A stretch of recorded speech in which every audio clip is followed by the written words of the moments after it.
Thank you. Thank you, Chief Long. You all might want to take a seat. This might take a minute.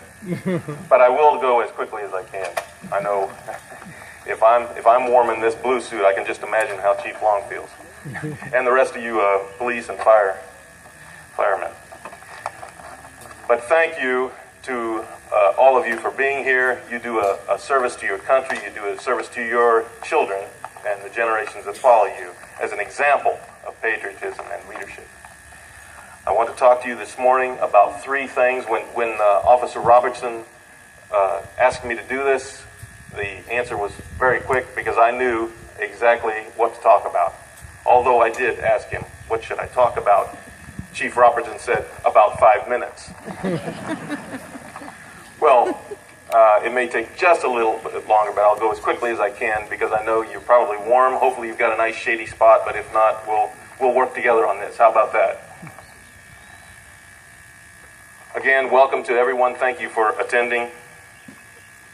It's my honor to be here and to represent the Air Force. I should say, however, that I am here on my personal accord. I was invited personally, and therefore I am here on my personal accord. Some of the things that I say may not necessarily be representative of the United States Air Force or the U.S. military in general. You'll understand more later. First of all, I want to say thank you. I want to talk about you, I want to talk about us, the military, and I want to talk about them, all the folks that you see memorialized by the flags over their graves. So for you, I want to say thank you. It's so nice to be able to say thank you. We get it a lot. It's a great day to be in the military. It's a great day to be in the Air Force. It's a great time to be in the U.S. military. And one of the big reasons of that is because of you and your gratitude to us. So I say thank you for showing your gratitude, for your expressions of thanks. It means a lot to us. Some of us, especially the younger ones, they're not prepared to hear that. And so they don't have a ready response. I, with 22 years, I'm kind of used to it now, and so I say very quickly, it's my honor, it's my privilege. Thank you. But to all of you this morning, I say thank you, and please continue to do so. It's an inspiration to us to hear you say thank you for your service. But I also want to thank you for your service, whether you are a policeman, fireman, factory worker, minister, doctor, lawyer, the list goes on and on. We are all servants in this great country, and I appreciate your service, especially those of you who put down your lives and put your lives at risk for our safety and for our protection. So thank you, policemen. Thank you, firemen. I'm also well aware that many of you have served your country. Many of you are veterans and have served. And I thank you, and I'm certain that this community's expressions of gratitude have reached your ears by now as well.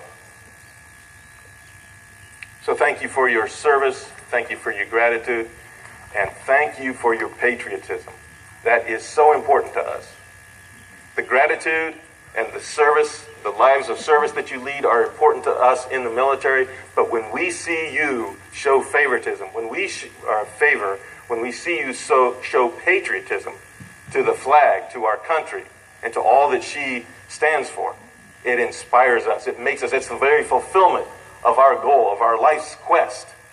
And so I say to all of you, this is an outstanding opportunity for me to have such a huge crowd and tell you all, thank you for your patriotism, and please keep it up. Thank you for respecting the flag.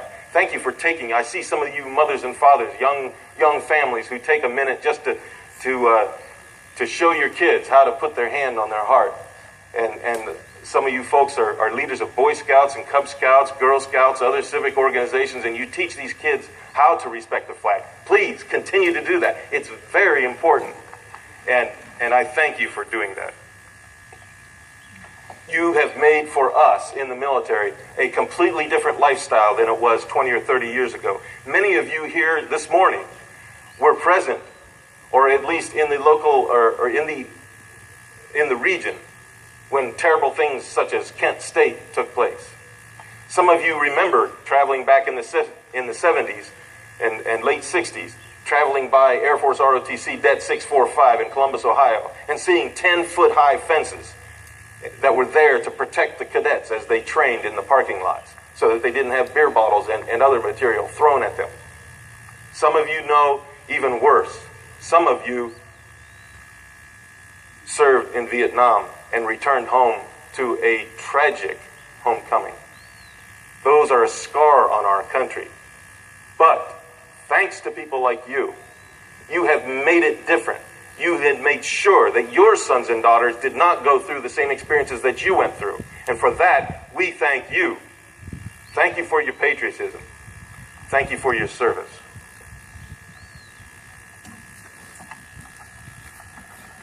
Secondly, I want to talk about us. Who's us? The military. I've already talked to you a little bit about us and how we perceive your thanks and your lives of service and your patriotism. But I want to tell you that in spite of what you hear on the news, and there is so much of the bad stories, I want to tell you that you can be proud of your sons and daughters who have volunteered to serve their country. You trained them up right, and they are serving with honor and integrity and duty. Yes, there's always some bad apples, but does the bad apple have to ruin the whole bunch? You know, I remember growing up on Hopley Avenue out here, just east of town, across from Hallman's orchard. Bob Hallman had an orchard, which he, at one time, I think he tried to generate a little income, but most of the time he was just giving those apples away. At the end of some of those seasons, there was bumper crops, and he would bring bags or baskets of apples over to us, and we would accept them with great gratitude. And but there was too many to store in the refrigerator, so Mom would have us bring them downstairs into the basement where it was cooler. And so those bags of apples would sit in the basement until we were able to use them. Well, every once in a while, you'd reach your hand down in there, and you'd find a rotten apple. Anybody done this before? And that rotten apple can just deteriorate and cause us a mess, and it can get all over the rest of the apples. But you would find by removing that rotten apple and washing the others off, you actually had a bunch of good apples.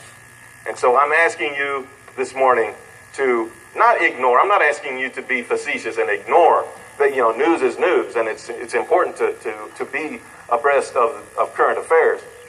But I'm asking you to take a minute to not necessarily take in all of that information as the only information. There is a lot of good stories. I could tell you 100 different stories, which I won't, but I want to tell you that your sons and daughters are serving this country with honor, and they're performing their duties, their professional duties, to the best of their abilities.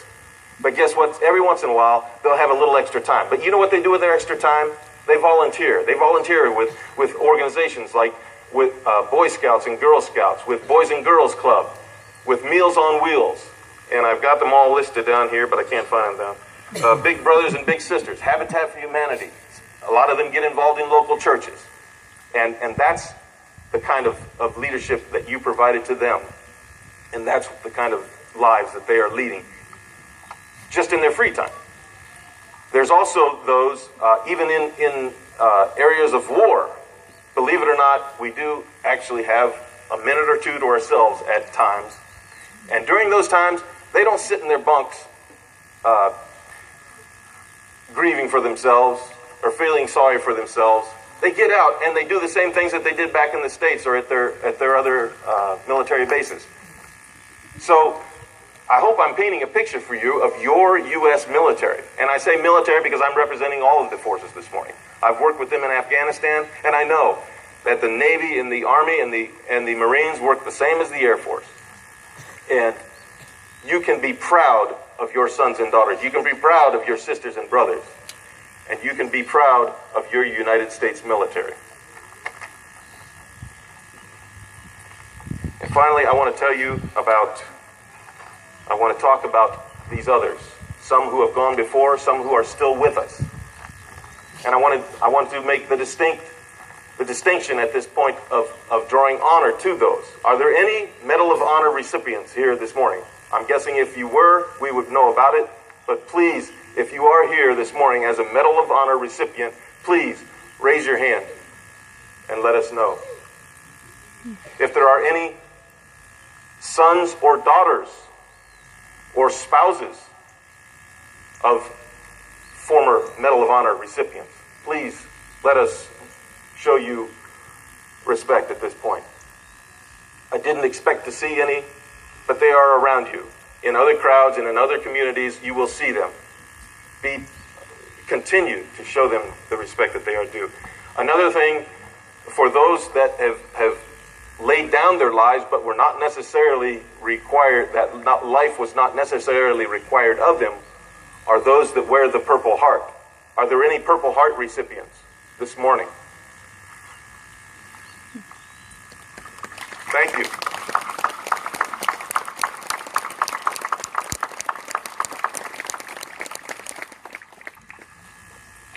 Our thanks on this day is specifically to those who have made the ultimate sacrifice. They were called upon to lay down their lives for their brothers and sisters, and they did not hesitate. To them and for them, we give thanks. Some of them still walk among us because they made the sacrifice, but yet they survived. You know, when we enter the military, we're taught many things: to stand up straight, to walk proudly with our heads high, to salute smartly with thumb and forefinger aligned appropriately, with the palm and finger straight, elbow at 90 degrees to the body. Well, those salutes look very sharp, as you have seen. And I admire the men at Arlington Cemetery. They look so professional in their uniforms and doing their duties. And they do honor to our heroes who have fallen, and to our flag, which has not fallen. May it ever be so. But there's another way of saluting, and it's not quite right. It's not quite according to regulation. It's not quite according to the way the individuals that do so were trained. And you have seen it. If you look closely in parades, along the sides, along the streets, at ceremonies, at ball games, you'll see it too. There's a way of saluting that's not exactly perfect. Sometimes the folks rise slowly to their feet. Sometimes they lean on a walker or a cane, or maybe even still sitting in a wheelchair. If they're able to stand, often their backs are bent, their knees wobbly, and their step is unsure. When they salute, some have difficulty even raising their eyes to meet the flag. When they raise their hand, the fingers are often bent with age or ancient injuries. When their fingertips touch their brow, they often shake and miss their mark. But these salutes, while not in regulation, and certainly not performed the way they were taught, it is these salutes that I cherish the most. It is those hands that we hope to see every year. It is those men and women alongside whom we hope to stand. Ladies and gentlemen, may we always be grateful to our veterans, both present and past. May we ever be patient and yield the right of way to them in honor of their service. And may we forever be worthy of bearing those colors for which they sacrificed. May those who have passed rest in peace. May those still present feel the warmth of our pride. And may God bless our country and make her strong to his glory and honor. Thank you.